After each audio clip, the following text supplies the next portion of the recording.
పవన్నే ఎక్కువగా ఎందుకు ప్రశ్నిస్తారంటే ఆయన అందరినీ ప్రశ్నిద్దామన్నారు కాబట్టి. ఇంకొకటి ఆల్టర్నేటివ్ ఆయన్ని ఆశించాం కాబట్టి, ఆశించిన తర్వాత ఆయన ఆ ఆశ పెట్టారు కాబట్టి, ఆ ఆశని నిరాశను చేస్తూ వన్ సైడ్ పాలిటిక్స్కి వెళ్ళిపోతున్నారు కాబట్టి, తను స్వతంత్రంగా ఎందుకు ఉండలేకపోతున్నాను అంటున్నారు. నాకు బూత్ కమిటీలు లేవు, అదే బూత్ లెవెల్లో నాకు స్ట్రాంగ్ లేదు, పోల్ మేనేజ్మెంట్ లేదు, ఇవన్నీ.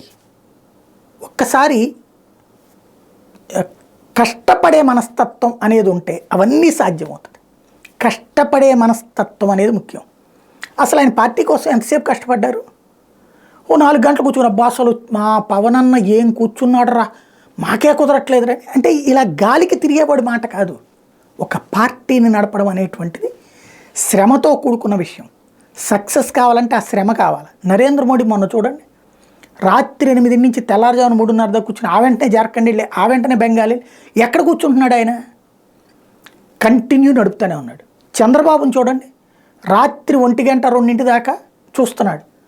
ఓ పక్కన సీట్లను వచ్చేస్తాడు, ఇంకో పక్కన అసంతృప్తులతో మాట్లాడుతున్నాడు, ఇంకో పక్కన కొత్త వాళ్ళకి సంగతి చూస్తున్నాడు, ఇంకో పక్కన జనసేన వాళ్ళతో సీట్ల వ్యవహారాలు సెటిల్ చేస్తున్నాడు.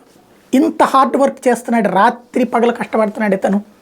అది చంద్రబాబులో ఉన్నటువంటి టాలెంట్. అందుకే ఇంతకాలం ఆ పార్టీ ఎన్టీఆర్ చేతుల్లో నుంచి యువతలకు వచ్చినా కాపాడుకురాగలిగాడు. జగన్మోహన్ రెడ్డి రాత్రి పగలు అదే పని చేయబట్టినే కదా పవన్తో కలిపినే పార్టీ పెట్టినటువంటి వ్యక్తి ఇవాళ రోజున తను ప్రతిపక్ష నాయకుడు అయ్యాడు, ముఖ్యమంత్రి అయ్యాడు.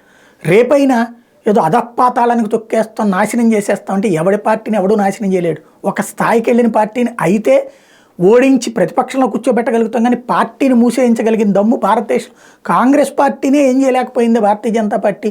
అయితే దాని ప్రభ తగ్గించగలిగింది, కానీ మళ్ళీ కొట్టుకునే వస్తూనే ఉంది కదా. అట్లాంటి పరిస్థితే ఉంటుంది. బట్ కష్టపడటం, తను కూడా బూత్ లెవెల్ తేడా వస్తే అభ్యర్థులు మార్చడం, లేకపోతే ఇంకొకటి తీసుకురావడం, 24 గంటలు అదొక కసిగా పనిచేస్తున్నాడు. అలాగే అసలు జనసేనలో ఎప్పుడు కసిగా పనిచేసినటువంటి పరిస్థితి ఉంది పవన్ కళ్యాణ్?